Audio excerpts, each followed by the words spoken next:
kababayan natin mula sa Bae, Laguna ang sumubok na gumamit ng Attovy sa kanyang mga alagang tilapia. Sa loob ng 25 taon niya sa pag-aalaga at pagbibreed ng tilapia, ay ngayon lang gumanda ang pagpapatakbo niya sa kanyang palaisdaan. Kaya naman, pinaunlakan niya kaming mabisita ang kanyang tilapia breeding pond kung saan kami rin ay nagbahagi ng karagdagang kaalaman sa mga magagandang nagagawa ng Attovy sa palaisdaan.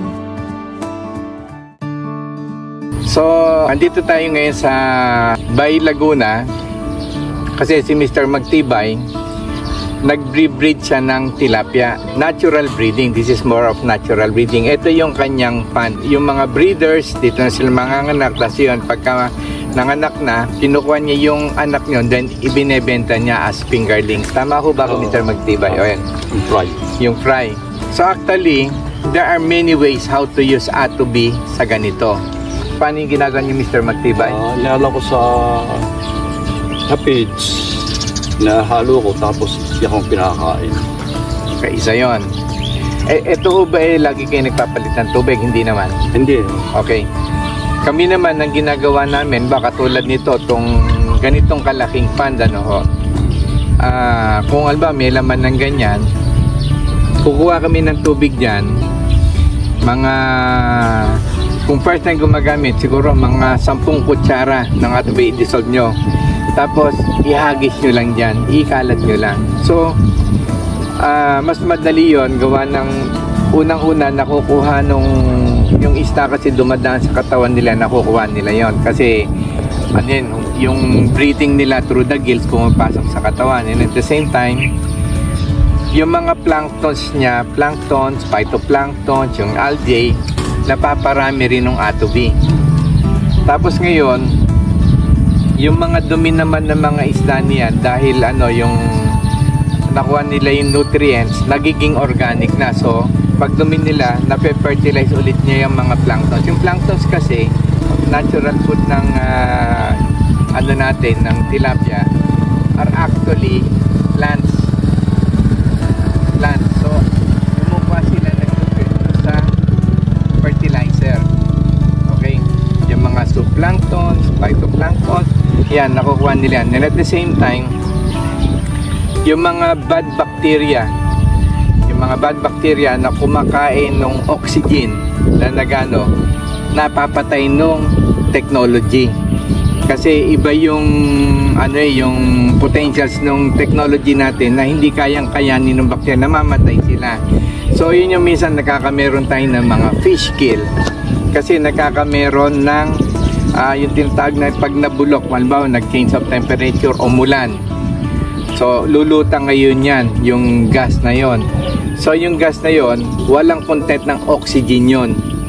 So pag sa isang space na ganyan, umakit yung ganyan, umiikot yung isda yung walang supply, nagkakameron tayo ng fish kill. Pero wala ng oxygen. Pero pagka naka-Attovy tayo, yung mga bad bacteria na yon, napapatay nila. Tapos yung good bacteria, yung mga chemical chain na yon, yung good bacteria ang may kapabilidad para i-break yon, yung formulation, yung chemical formulation. So na-disintegrate nila yon, kaya miski umakit yan, maraming supply ng oxygen gawa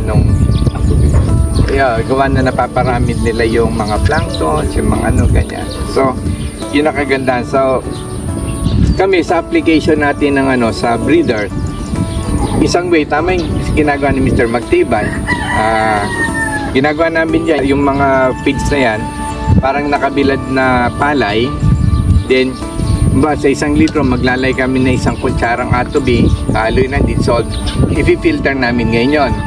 Pagka filter, lalagay namin sa spray, sprayan nyo lang ganyan.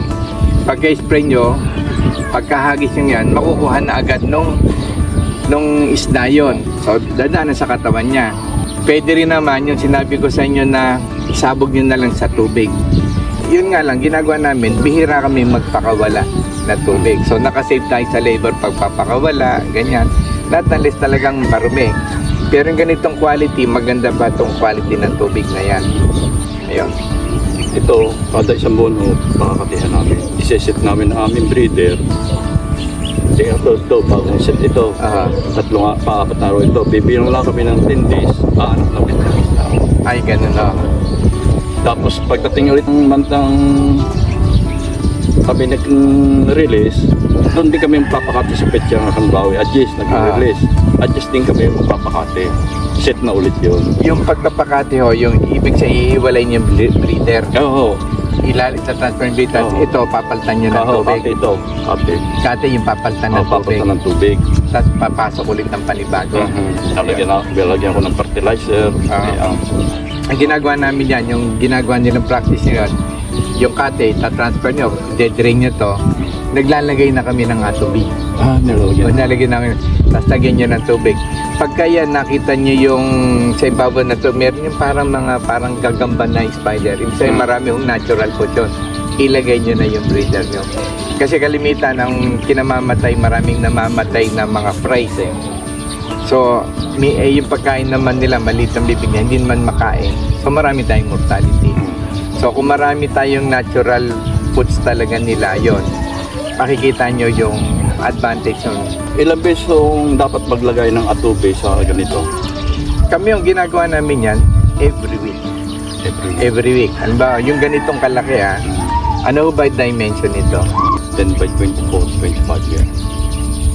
Mga around 200 plus square meters. Ayan. Pwede na ho dyan na once a week, alam mo, lagyan nyo ng yung mga kalahating kilo. Malaking bagay na ho. Sa isang butas? Oo, sa isang butas. Pero isubukan nyo rin ba yung sa una. Tapos pag after mga 2 weeks, gawin yung 1/4, 250 grams. Pero sa itlog ng tilapia ho, nakakatulong siya yung atube. Ay marami ho. Kasi kami nung nag-alaga kami, hindi na kami nagkakate. Ang ginagawa na lang namin yung tubig. Medyo nagpi-filter lang kami. Di ba, meron tayong aerator, yung ganyan.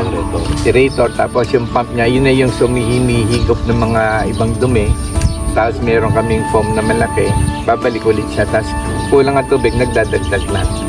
Ayun, ganun lang ang sa aming ginagawa noon.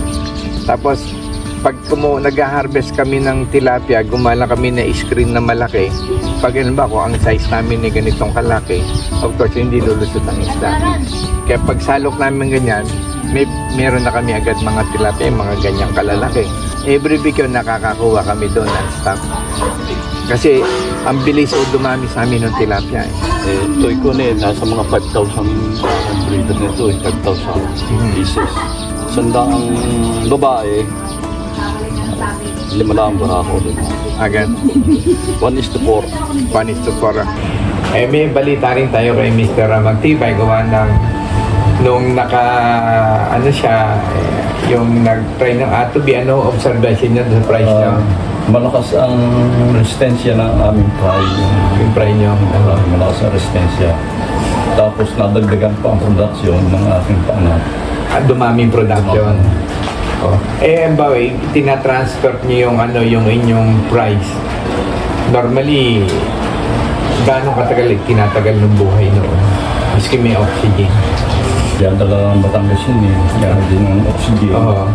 Tapos dalang Batangas. Mga isang oras kalahati lang nasa Batangas na sasali naman sa pan. Sa pan. Pero kalimitan hindi agad na isalin hanggang yung buhay ng price. Tatagal hanggang kung fry lang, tatagal ng 8 hours. 8 hours lang. Pero nung sabi nyo kanina sa akin, nung naka-atubi, tumatagal ng ilang araw? Ang tagal na inaabot ng ilang araw yan. Mga ilang araw? More or less?